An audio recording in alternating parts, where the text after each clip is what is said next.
Hello everyone, welcome back to my channel. So friends, देखिए बिहार जो शिक्षक भर्ती है जो इसका सेकेंड फेज चल रहा है उसमें जो इसकी एग्ज़ाम डेट है, बहुत से लोगों के मन में कन्फ्यूजन था कि अभी इसकी जो आवेदन की तिथि है उसमें एक्सटेंशन करवाना चाहिए, क्योंकि अभी बहुत सारे लोग हैं जिन्होंने रजिस्ट्रेशन करा दिया है, फॉर्म भर दिया है, लेकिन उसकी पेमेंट अभी तक नहीं हो पाई है। तो उन्होंने पेमेंट की वजह से इनका फॉर्म अभी कंप्लीट नहीं हो पाया है, जिसकी वजह से बहुत से लोगों को प्रॉब्लम भी हो रही है। ऊपर से 3 दिन सर्वर ही डाउन था, ठप था, और ना ही इसमें एडिट का ऑप्शन मिला है, जिसकी वजह से बहुत सारे लोगों को दिक्कत हो रही है।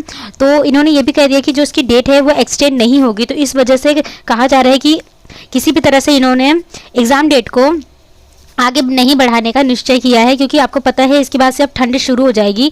दिसंबर की ठंड लगभग अपने चरम पे होगी। इस वजह से उस समय बहुत सारी धांधली होने की चांसेस है, क्योंकि आप ईयर कफ्स लगाते हैं, स्वेटर्स वगैरह पहनते हैं, तो उसमें कुछ भी डिवाइसेस हो सकती है। इस वजह से ये लोग चाहते हैं कि कैसे भी जल्दी से एग्ज़ाम भी ले लिया जाए, क्योंकि गांधी मैदान में आपने देखा था कि के पाठक सर को संबोधित करते हुए मुख्यमंत्री ने कहा था कि 2 महीने के अंदर सारी प्रक्रियाएं खत्म करा के नियुक्ति दी जाए।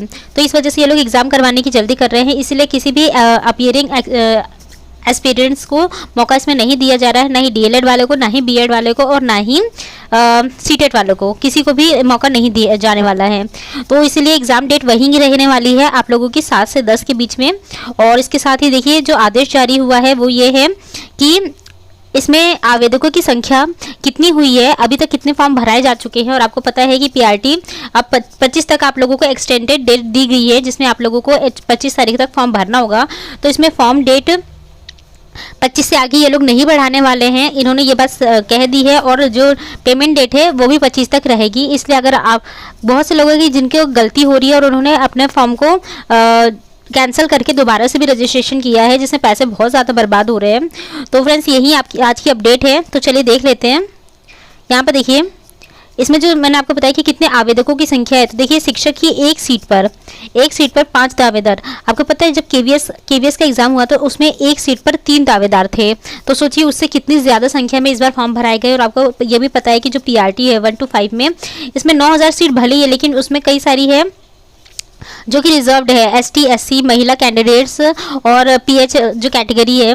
तो उसके साथ ही साथ लेकिन जो 1000 सीट है, 1000 सीट में सारे जनरल कैंडिडेट्स आ जाएंगे, तो उसमें बहुत ही भीड़ लगने वाली है। आप मान लीजिए 1000 पे कम से कम 3 लाख फॉर्म जाने वाले हैं, जहाँ तक ये समझ में आ रहा है, क्योंकि बहुत से लोग जो अभी छट चुके हैं, साथ ही जो पिछली भर्ती में जिनका नहीं हो पाया है वो भी इसमें ट्राई करेंगे, लेकिन संख्या सिर्फ और सिर्फ 1000 है।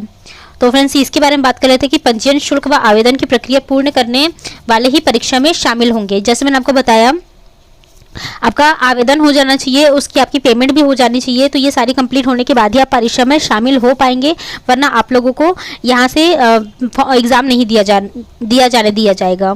तो देखिए, 5,79,79,64 अभ्यर्थियों ने 17 नवंबर तक किया रजिस्ट्रेशन, और 1,22,000 शिक्षकों की द्वितीय चरण की परीक्षा से होगी नियुक्ति। और देखिए, 5,72,636 ने अभ्यर्थियों ने 17 तक जमा किया है शुल्क। लगभग 5 लाख, आप मान लीजिए जो 5 लाख है और 72,000 इतने लोगों ने शुल्क जमा कर दिया है, और इतने लोगों ने रजिस्ट्रेशन कराया है। लगभग देख लीजिए, इसमें भी आपके 5-7 हज़ार जो कैंडिडेट्स है वो बच रहे हैं शुल्क, जिन्होंने अभी तक पूरा नहीं जमा किया है।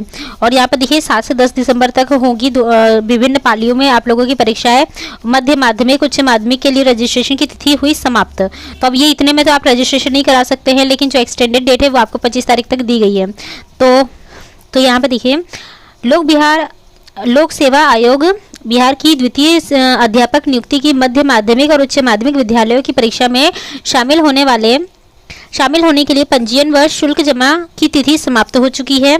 तीनों श्रेणी के विद्यालयों की 1,12,000 सीटों के लिए 5,79,064 अभ्यर्थियों ने रजिस्ट्रेशन किया, और इसमें से 5,72,636 ने ही शुल्क जमा किया है। और मध्य माध्यमिक व उच्च माध्यमिक की एक सीट के लिए 5 अभ्यर्थियों ने रजिस्ट्रेशन किया है। सचिव रवि भूषण ने बताया है कि जिन अभ्यर्थियों ने रजिस्ट्रेशन व शुल्क जमा की प्रक्रिया पूरी की है, वहीं 25 नवंबर तक आवेदन कर सकते हैं। जिन्होंने रजिस्ट्रेशन कर शुल्क जमा नहीं किया है उनका रजिस्ट्रेशन स्वतः ही रद्द कर दिया जाएगा। यानी कि फ्रेंड्स यहाँ पे देखिए ध्यान से समझिए ये चीज़ को, मैं आपको ध्यान से बताती हूँ। जिन लोगों ने 17 तारीख तक, आपको पता है कि 17 तारीख तक आप लोगों को रजिस्ट्रेशन और साथ में शुल्क जमा करना था, ये कंप्लीट करना था आपको। तो अगर आप लोगों ने इसमें शुल्क नहीं जमा किया है, फीस आपने अगर नहीं जमा की, सिर्फ रजिस्ट्रेशन करके छोड़ दिया है, तो 25 तारीख तक आप लोगों को रजिस्ट्रेशन के साथ जो शुल्क जमा करने की डेट है वो भी खत्म हो चुकी है। यानी कि अब आप किसी भी तरह से आप 25 तक आवेदन नहीं कर सकते हैं क्योंकि वह स्वतः ही रद्द हो जाएगा। अब इसके बाद मेंटेनेंस का काम पूरा और अब करें आवेदन। तो देखिए सचिव सह परीक्षा नियंत्रक रवि भूषण ने बताया कि 18 से 20 नवंबर की सुबह तक सर्वर मेंटेनेंस के कारण विद्यालय अध्यापक के लिए ऑनलाइन आवेदन और 32वीं न्यायिक सेवा मुख्य परीक्षा का प्रवेश पत्र डाउनलोड नहीं हो रहा था। अब रजिस्ट्रेशन व शुल्क जमा करने वाले शिक्षक अभ्यर्थी आवेदन कर सकते हैं और वहीं 32वीं न्यायिक सेवा मुख्य परीक्षा का प्रवेश पत्र भी डाउनलोड हो रहा है। 2 दिनों तक चले मेंटेनेंस वर्क के विरुद्ध आवेदन की तिथि में किसी तरह के विस्तार के इंतजार में अभ्यर्थी नहीं रहे। आवेदन की तिथि में विस्तार नहीं किया जाएगा और परीक्षा 7 से 10 दिसंबर तक विभिन्न पालियों में संभावित है। यानी कि फ्रेंड्स देखिए इन्होंने साफ साफ कह दिया है कोई भी विद्यार्थी जो इसका विस्तार हो यानी कि आवेदन तिथि में विस्तार हो, इसके उम्मीद में ना बैठे।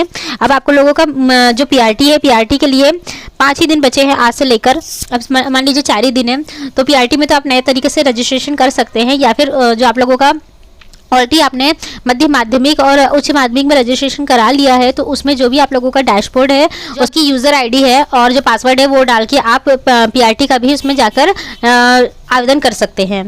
तो लेकिन यहाँ पर एक चीज़ देखने को मिली है फ्रेंड्स, जो यहाँ पर कहा है कि जिन्होंने 17 तक अगर रजिस्ट्रेशन का शुल्क नहीं जमा किया था, उनका जो रजिस्ट्रेशन है अगर वो अब करेंगे तो उनका स्वतः ही रजिस्ट्रेशन रद्द हो जाएगा। यानी कि जितने लोगों ने रजिस्ट्रेशन कराने के बाद शुल्क नहीं जमा किया था, उनका भी रजिस्ट्रेशन नॉर्मल तरीके से रद्द हो जाएगा। अब यहाँ पर भी देख लेते हैं हम, प्राथमिक शिक्षक के लिए 25 तक रजिस्ट्रेशन व आवेदन। बीपीएससी पहले चरण की शिक्षक नियुक्ति में प्राथमिक व रिक्त 9,431 सीटों के लिए रजिस्ट्रेशन शुल्क व आवेदन 25 नवंबर तक स्वीकार करेगा। अब सिर्फ प्राथमिक के लिए आवेदन नए सिरे से स्वीकार किया जा रहा है।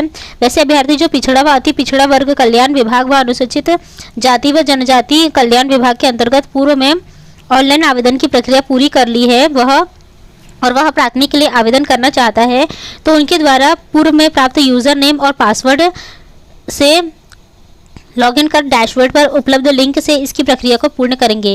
वैसे अभ्यर्थी जिनके द्वारा पूर्व में किसी भी कक्षा के लिए ऑनलाइन आवेदन नहीं किया गया है, 25 के बाद आवेदन के लिए लिंक वेबसाइट पर उपलब्ध नहीं होगा। यानी 25 तक आप लोगों को सारी प्रोसेस करवानी होगी।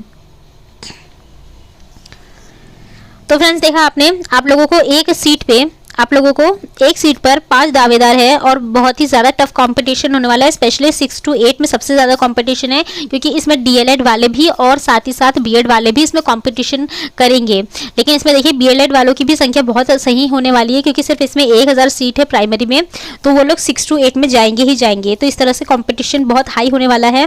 जो लोग तैयारी कर रहे हैं वो बहुत अच्छे से अपनी तैयारी करें और रिविजन मोस्टली करें। बाकी देखिए फ्रेंड्स, जो भी नई अपडेट आएगी उससे मैं अपने वीडियो के थ्रू आपको बता दूंगी। मिलते हैं मेरे नेक्स्ट वीडियो में। Till then stay happy, stay healthy, bye.